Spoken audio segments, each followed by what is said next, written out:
in the place of this person. If you do it, then the discussion and debate about rights will become meaningful. ठीक है, समझ में आ गया? So this person, इसके साथ जो हो रहा है और जो होने वाला है, that is totally unacceptable for any society. किसी भी society के लिए ये acceptable नहीं है that you kneel down, ये what these people deciding whether this person is going to live or die. हमारे लिए सबसे important क्या है? What is the most important thing for us? To live, exactly, very good. That our life, this is the most important thing. Okay, human life, that is the most important thing. If you take away life, everything becomes meaningless. So इसी context में समझना है rights के meaning को. Now, put yourself in the center. This is you. कुछ चीज़ें हैं जिन चीज़ों को अगर हमसे अलग कर दिया जाए, then we will not be able to call ourselves a human being or even a living creature. That you want to eat, AWAYL means, what is AYL? As you like. ठीक है? As you like it. So you want, मैंने short कर दिया यहाँ पर. So you want to eat as you like to eat, whatever you want to eat. If you are a vegetarian and someone forces you to eat non-vegetarian food, how are you going to feel? Huh? Your rights are getting violated, है ना? Right or wrong? Work. You want to work. Whatever you want to do, whatever passion you have. आपको करना कुछ और है and somebody is forcing you to do something else. You will think that something is being taken away from you. Something that is very important to you, very crucial to you. ठीक है? Dressing, very important. Go to those countries, totalitarian countries, जहाँ पर everyone has same dress code, especially for the women. Afghanistan, Taliban rule. क्या लगता है उनको ये क्या उनके भीतर ये डिज़ायर नहीं होगी that they also want to express themselves through their dress? For everyone same dress, और वो ड्रेस ही नहीं है, that is like a shield और समथिंग कोटिंग. उसके भीतर क्या है, कौन व्यक्ति है, किसी को नहीं पता. So these are the basic thing. You want to speak your mind, you want to say something, other one is coming and stopping you. You want to become what you want to become, do whatever you want to live your life as you like to live. So these are the things. ये तो कुछ ही examples हैं, इसके अलावा और भी बहुत सारे examples हो सकते हैं. The thing over here is that we have certain basic and core interests, right or wrong. ये सब क्या है? आपके interest है ना? If you are able to do it, you will be happy. And when you become happy, when your interests are fulfilled, what is important to you, when it gets fulfilled, you're happy, you live a meaningful life. So all these are your interests. Now, there are people, there are organizations who can stop you from doing all these things. Who can stop you? State can stop you. I know, state, you want to do something, state will make rule, laws, regulations and will stop you. Your society, it will create obstacle, hurdles, and other individuals, your family members, your peers, your friends, your seniors. So we are surrounded with obstacles. अगर सिर्फ इस situation को imagine करें that there is just one circle and we are able to do everything that we want to do as you like, there will be no debate, no discussion about rights or justice or liberty, equality. कोई discussion होगा? All these discussion starts when we face obstacles. Obstacles from what? From a state, from other individuals and from society.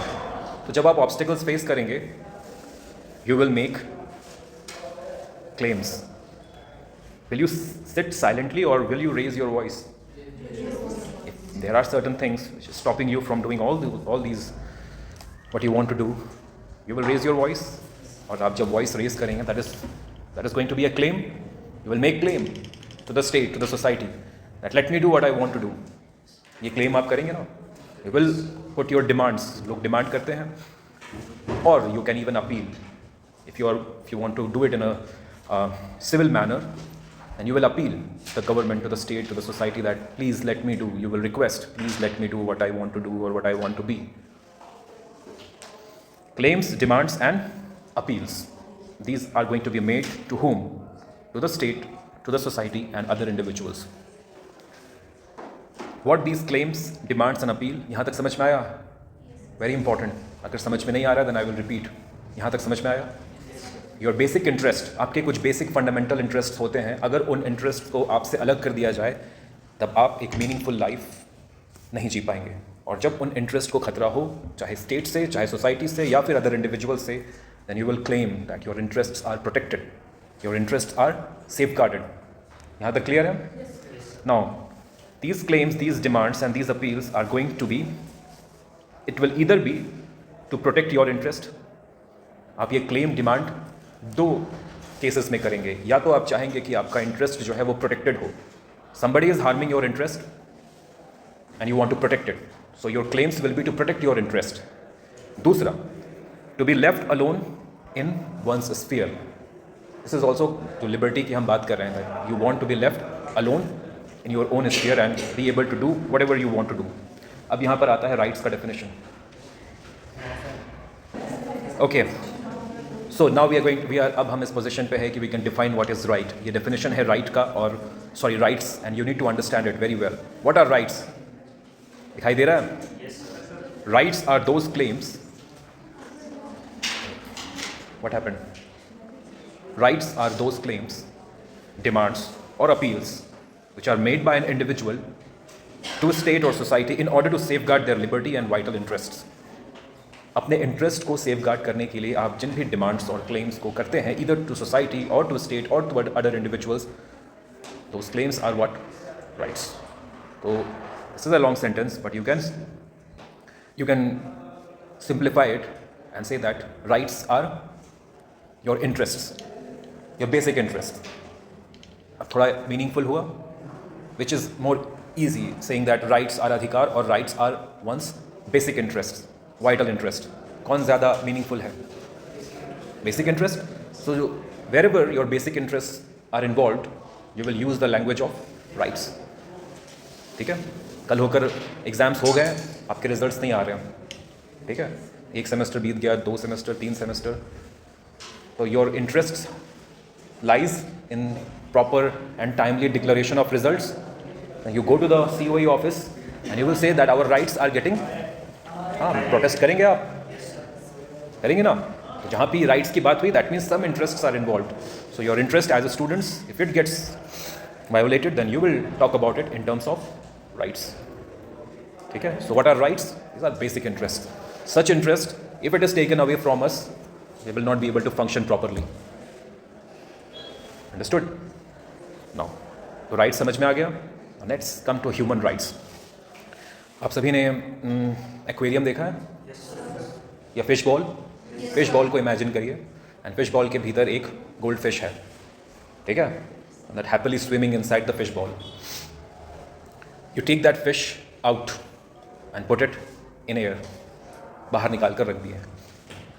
What happened यहाँ पर? क्या हुआ यहाँ पे? The fish will die? मर जाएगा? So what you deprived that fish? You deprived the fish of its right to be in water and swim. But ये जो right है, the right of the fish, animals also have rights, ठीक है? हम human rights की बात कर रहे हैं, but animals also have rights. जहाँ कहीं भी किसी interest involved हो गया, that thing, whether it is human or non-human, it will have rights. So if you take that fish out from the fish bowl, you deprive that fish of its right of to be in water and to swim in water. अब ये right कैसा है उस fish के लिए? If you take that right away from the fish will not be a fish. Right or wrong? एक fish है. The fish has right to be in water and swim. You take that right away from the fish. अब क्या उसे आप fish कहेंगे? Yeah, you can call it a dead fish. है ना? Dead fish. Similarly अब उस फिश की जगह पे आप ह्यूमन बीइंग को इमेजिन करें, just the fish has this vital interest without which it will not be called a fish. और ये वाइटल इंटरेस्ट क्या है? To be in water, clean water and be able to swim. अब be in water का मतलब ये नहीं है कि उसे टेस्ट ट्यूब में रख दें, है ना? टेस्ट ट्यूब देखिए ना, cylindrical, you put it in a test tube, that is also water, but still you are depriving that fish of its ability to swim. So, if you deprive human being of certain things without which they will not be called a human being, those interests are our human rights. जिस तरह से उस fish का अधिकार था पानी में रहना, और स्विम करना, that was fish right, fish rights कह सकते हैं, गोल्ड फिश राइट्स। उसी तरह से ह्यूमन बीइंग के कुछ बेसिक इंटरेस्ट होते हैं, अगर उन इंटरेस्ट को हमसे अलग कर दिया जाए, and we will not be called a human being, और we will not be able to live a human life. So these are the vital interests, the basic interests, separated from a human being, and that person is no longer a human being. Understood? So what are human rights? Human rights are rights that all individuals possess by virtue of being a human, regardless of their status as citizen of particular state or member of a society. The basic rights, inalienable.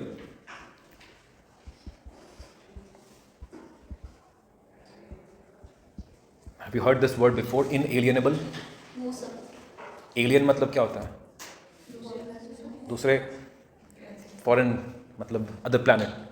Alien means something that is not something जो आपसे belong नहीं करता, something जो आपसे separate है, ठीक है? दूसरे ग्रह के लोग हमसे पूरी तरह से separate है, we call it alien. Inalien मतलब something that is just opposite. Alien denotes separation. Inalienable means something that cannot be separated, something that cannot be taken from you. So we have some inalienable, fundamental, basic interests. कैसा interest है ये? Inalienable, basic interest. हर सारा interest inalienable नहीं होता. You may have so many interests. आप अपने interest को खुद define करते हैं. You can say that I have interest in wearing luxurious dress and shoes, traveling in luxurious cars and bikes. आप कह सकते हैं कि these are my interests, but these are not your basic interests. है क्या? नहीं है ना? But some interests are basic. Some are basic, and those basic interests are only inalienable. They cannot be separated. So inalienable, basic, fundamental, vital interests shared by all humans. All humans, when I say all humans, it means there is no distinction कि ये human being India में रहता है या China में रहता है या फिर अफ्रीका में रहता है. The person can be, the human being can be from anywhere. All human beings, they have certain basic, inalienable, fundamental, vital interests, and these interests, fulfillment of these interests, it is what is called human rights. Understood? यहाँ तक समझ में आया? Yes, sir. Human rights. All those things which make us a human being, they are our human rights. You take that away from us, and you cannot call us a human being. जैसे कि ये व्यक्ति, can you call this person a human being? It is just like that fish, that goldfish, है ना? Taken out from the fish bowl and kept in open. इस व्यक्ति का basic interest क्या था? Even if he has or she has committed some crime, there should be proper trial. एक proper procedure के through एक ट्रायल होना चाहिए, एक प्रॉपर कानून को फॉलो करते हुए एक ट्रायल होना चाहिए, उसके बाद एक प्रॉपर रीजनेबल तरीके से इसे पनिशमेंट दिया जाना चाहिए. Punishment should be reasonable and proportionate to the crime you do. ये कोई क्राइम नहीं है लैंड ओन करना, और ये कोई ऐसा क्राइम नहीं है जिसके वजह से आपको एग्जीक्यूट किया जा सके. ये तो पूरी तरह से मतलब अनरीजनेबल है ना, इनडिस्क्रिमिनेट है. So you see that this person is not a human being. He has lost the basic human dignity and he has surrendered. You can see, कोई व्यक्ति जब अपने human dignity को ही खो दे, and that person will look something like that. ये तो कोशिश भी नहीं कर रहा, protest भी नहीं कर रहा, he is not even demanding, he is not even appealing, he is not even claiming. हमने कहा ना, whenever you have your interest taken away, you will claim, you will demand, you will appeal. Is this person demanding, claiming, appealing? No. This person is not a human being. He is waiting for his execution. Just like a animal in a slaughterhouse. वो जानता है कि वो कुछ नहीं कर सकता. After 1 hour और half an hour that animal is going to get slaughtered. कभी देखा है स्लॉटर हाउस में एनिमल्स को रेजिस्ट करते हुए? मीट शॉप्स देखा है रेजिस्ट करते हुए? No, I will not get slaughtered. Why? They are not humans. ठीक है. So this person is also doing something like that only. ये भी रेजिस्ट तो नहीं कर रहा है ना. Is he protesting, claiming, demanding? So it means he is not a human being. So these are the basic things. If you take it away from a human being, then that person is not a human being anymore. And this is not a good thing. Nobody would like to be in the position of this person. कभी कोई चाहेगा इस position पे होना? Whichever country you talk about, whichever society you talk about, nobody would ever like to be in such a position where You're not even claiming, you're not even demanding, you're not even appealing for your basic rights, for the safeguard and protection of your basic rights. So this is why, जैसे कि जिस तरह से sustainable development के ऊपर debate और discussion important है, उसी तरह से ह्यूमन राइट्स के ऊपर भी डिबेट डिस्कशन इंपॉर्टेंट है. Otherwise in society there are going to be more and more people like this and nobody is going to talk about them. आज से पहले आपने इस पिक्चर को कभी देखा था कहीं पे? कोई बुक या किसी न्यूज़पेपर या किसी वीडियो कहीं पे नहीं देखा था. तो हम इस पिक्चर को, इस इमेज को देख रहे हैं क्योंकि हमारे सिलेबस में ये टॉपिक है. तो ज़्यादा से ज़्यादा लोग अगर इस पेपर को पढ़ेंगे then they will be become aware about human rights and why human rights are important. Understood? So this is human rights. Now, if somebody asks you this simple question, are you aware? अब इतना discussion हो गया. I want that you should be able to answer this question. Are you aware of your human rights? Yes. After this discussion, Not completely. Okay, no problem. Just be honest. Yes and some no. तो चलिए बात करते हैं जिन्होंने कहा yes. कितनों ने कहा yes? Raise your hand. How many of you are aware of your human rights?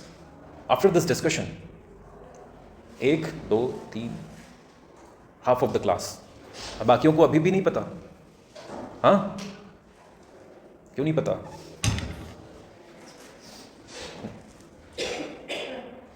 Not aware? Okay, those who are aware, let's focus on them. They are living those who are not aware, it's a word of caution. You can, this person, look at this person. If you're not aware of your human rights, today or tomorrow, you will be speechless. आप claim भी नहीं कर पाएंगे. Even when your rights are getting violated, you will not be able to demand, you will not be able to claim, you will not be able to appeal. So it is better to be aware of your human rights. At least, to not be in this position. ठीक है? So, yes, you said yes, you are aware of your human rights. Now, if you are aware of your human rights, then the next question is, what are you aware of?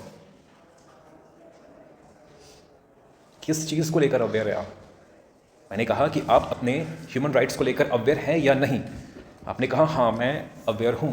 अब दूसरा सवाल है, किस चीज़ को लेकर aware हैं? Let's be clear about it. What is the specifics? What are you aware of? You are aware of your human rights, then I ask, what are you aware of? Then you say, I am aware of my human rights. फिर circular definition नहीं देना है हमें. सो यहाँ पर आके most of you, even आप बाहर जाएं, you do a small survey, आप अपने दोस्तों से पूछें, most of them will say that yes I am aware of my human rights. Most of them will say yes.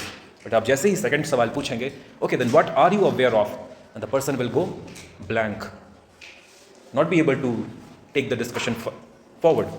यहाँ पे आके रुक जाते हैं. Most of the people, they will say that they are aware of their human rights, but when you ask them what are you actually aware of, they will not be able to say anything. But you should be able to say that what are you actually aware of. तो ठीक है, यहाँ पर I think both of you are in the same position, those who said no and those who said yes. You are aware of your human rights, but you are not aware of what you are aware of.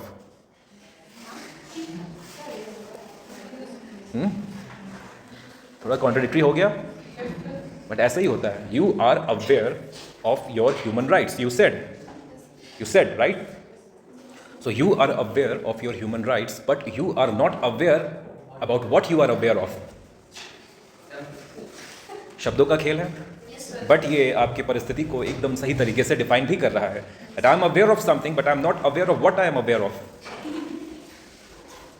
और इसी dilemma से हमें बाहर निकलना है. You should be aware of. आपको पता होना चाहिए that what you are thinking. So this is the problem with all of us. हम सभी के साथ. एक्चुअली मैंने ये सवाल बहुत लोगों से पूछा भी. ये इस पेपर को मैंने पिछले सेमेस्टर में भी पढ़ाया था, and this is the slides I prepared then. So उस वक्त भी मैंने बहुत लोग से पूछा था, एंड ऑल ऑफ देम यहाँ पर आकर सभी रुक जाते हैं. They not aware of what they are aware of. ठीक है, and the answer is very simple. Answer is very simple. Answer बहुत कॉम्प्लिकेटेड नहीं है. सो यू आर, तो आई यहाँ पे मैं ये लिख रहा हूँ that you are not aware of what you think you are aware of. Is it right और रॉन्ग? सही है, बिल्कुल सही है. So the answer is very simple. Answer क्या है? You are not aware of what? You are not aware of the fact that you possess some intrinsic vital interest which if not fulfilled you can not live a dignified human life. ये fact है. थोड़ा समझने की कोशिश करिए. आपको इस बात को लेकर अवेयर होना है that if you are a human being there are list of things which you must possess, there are list of interest which are essential to you, essential to your existence, essential to your identity of a human being. एक list है. You have certain interest, certain vital interest. जैसे कि हमने यहाँ पर देखा, this is your vital interest. कल होकर अगर आपको कोई यूं ही अरेस्ट कर ले जाए, and you have this vital interest to not get arrested without any crime, है ना? This is your interest. And even if you are getting arrested, it is your vital interest that you should be tried. Proper trial should take place. That आपने क्या crime किया है. And you should be punished in accordance with the crime that you have committed. अगर आपने छोटा crime किया है, small punishment. तो ये आपका interest है. So you should be aware of this thing. What you should be aware of? You should be aware that there are certain vital interests in you, which vital interests हैं. You have some vital interest, and they cannot be taken away from you. And if they are being taken away from you, then you have the power to demand, to complain, to appeal. And this power of you is given to you on the basis of the fact that you are a human being. ये power आपको किसने दिया? किसी ने नहीं दिया. You don't have to wait for anyone. ये power आपके पास है क्योंकि you are a human being. समझ में आया? तो आपको किस चीज़ को लेकर अवेयर होना है? You have to be aware of your power. हाँ? When I ask this question that are you aware of your human rights, then you say yes, I am aware of my human rights. Then I ask you what are you aware of? Then you should say that I am aware of my power to protect my vital interest. That is your power. And who gave you this power? If somebody asks you who gave you this power, then you should say, I don't need anyone to give me this power. I have this power simply because I am a human being. मेरे पास ये power है. I don't need a state. I don't need government. I don't need society to give me this power. I have this power simply because I am a human being. और क्योंकि मैं एक human being हूँ, मेरे कुछ vital interest हैं, और अगर ये इंटरेस्ट वायोलेट होते हैं तो मेरे पास ये क्षमता है, ये पावर है कि मैं डिमांड करूँ, क्लेम करूँ कि मेरे ये इंटरेस्ट प्रोटेक्ट किए जाए, ये सेफगार्ड किए जाए. Is it clear? So the next time if I ask you this question that are you aware of your human right, you say yes I am aware of my human right. The next question if I ask you that what are you aware of, then you should say that I am aware of my power to safeguard my interest by using this language of rights और human rights. Is it clear? हाँ. तो ये जो terms है इन्हें आपको याद रखना है. Power, capacity, interest, vital interest, inalienable rights. I hope कि आपको ये समझ में आ गया होगा कि ये पूरा डिबेट और ये टॉपिक किस मुद्दे पर है. ह्यूमन राइट्स आखिर ये होता क्या है? Very important. सो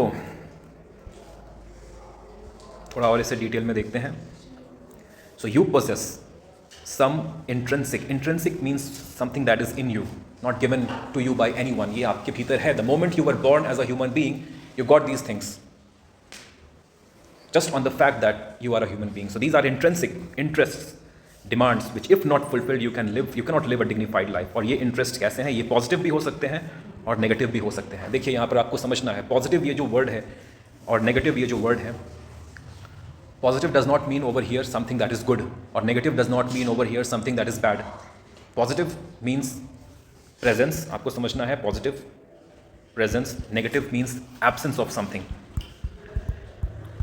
आप अगर कभी फंडामेंटल राइट्स को पढ़ेंगे और डीपीएसपी को पढ़ेंगे तो आपको पता चलेगा कि जो फंडामेंटल राइट्स हैं they are negative in nature. They want और they demand absence of something. और जो DPSP, directive principle of state policies हैं, they are positive in nature. DPSP they demand presence of something.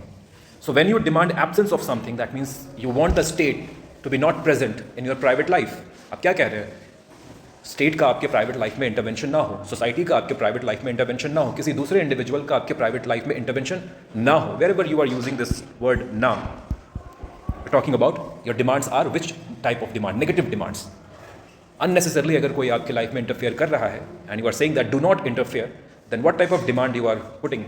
Negative demand. Negative means you want absence of something, absence of unnecessary interference in your life. You want privacy, you want self-determination. Positive demands, it means you want presence of something. आपके पास human rights है, पता है, but कल होकर अगर government school ही ना open करे, hospitals ही ना ओपन करे, हायर एजुकेशन इंस्टीट्यूशंस को ही ना ओपन करे, तो क्या आप एक बेटर लाइफ जी पाएंगे? बिल्कुल नहीं. आप खुद तो स्कूल ओपन नहीं कर सकते ना, अपने आप को खुद सर्टिफिकेट दे सकते हैं क्या that I am a graduate? नहीं दे सकते. You need government to open higher educational institutions. So what you want government to do something. यहाँ पर आपका डिमांड कैसा है? Positive. You want government to make और to establish colleges, universities. You want government to establish hospitals, build roads, build infrastructure, generate jobs. ये किस तरह के डिमांड्स हुए? Positive demands. तो हमेशा याद रखना है that your demands are not only negative, your demands can also be positive. ठीक है? So both these demands you can make, and all the demands they comprise together to form your basic human rights. So you are entitled, you have power to claim for the fulfillment of both these demands, negative demands as well as the positive demands. But in our constitution, आपको ये power सिर्फ negative demands के case में मिला है. Positive demands के case में you do not have power, you cannot go to the government and claim that no, give us this, give us that. वो government आपको दे सकती है. Okay, but होना तो ये चाहिए that you should have the power for both negative as well as positive demands. तो ये terms और ये terminology समझ में आ गए. इसे यूज़ करके आपको आंसर फ्रेम करना है. तो हमारा जो फर्स्ट सेशनल होगा वो इन्हीं दो टॉपिक्स पर होगा, sustainable development and human rights. तो जो कुछ भी मैं पढ़ा रहा हूँ बस इसे सुनना नहीं है, इसे समझना भी है और इसे प्रोसेस भी करना है. Okay, because whenever I will take test I want you to write answers in your own words. याद करके आके बस उसको लिखना नहीं है. You have to express yourself that what you have understood. Clear? तो यहाँ तक अगर कुछ समझ में नहीं आया हो तो आप पूछ सकते हैं. Tomorrow we will have our last class, not last class, maybe 2 more class on human rights, and this week we will complete human rights. जैसा कि मैंने आपको बताया that this course is not going to take much time. 3-4 weeks we will complete this course. But I will not compromise with the detail and the depth of the topic. ऊपर नहीं पढ़ाऊँगा. I will get into the details and I will make you understand what is needed and what you will not get in books. किताबों में आपको शायद ये सारी details नहीं मिलेंगी. So it is very important to attend the classes. ठीक है? कोई doubt, कोई question? समझ में आ गया?